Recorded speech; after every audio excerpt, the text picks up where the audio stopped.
அஸ்ஸலாமு அலைக்கும். Hi friends, நாம் இப்போ காலிஃப்ளவர் 65 செஞ்சிடலாம். அதுக்கு நான் காலிஃப்ளவர் வாங்கி நல்லா க்ளீன் பண்ணி சுத்தம் பண்ணி எடுத்துருக்கிறேன். இதை நல்லா 3 தண்ணி விட்டு நல்லா அலசி எடுத்துகிட்டு வந்துடலாம்.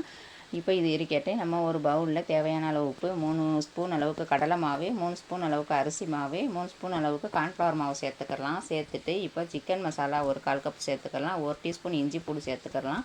சேர்த்துட்டு எல்லாத்தையும் நல்லா கலந்து விட்டுடலாம். கலந்து விட்டுட்டு இப்போ நம்ம கழுவி வச்சிருக்கிற காலிஃப்ளவரை இது கூட சேர்த்து நல்லா கலந்து விட்டுடலாம். இப்போ 1 டீஸ்பூன் அளவுக்கு காஷ்மீர் மிளகாய்த்தூள் சேர்த்துட்டு எல்லாத்தையும் நல்லா கலந்து விட்டு ஒரு 10 நிமிஷம் ஊற விட்டுடலாம்.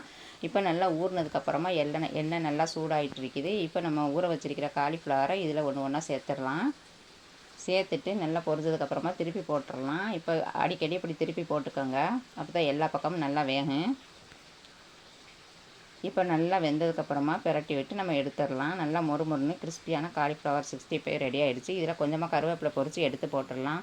ஓகே ஃப்ரெண்ட்ஸ், இந்த வீடியோ பிடிச்சிருந்தா அப்படியே ஒரு லைக் போட்டுருங்க.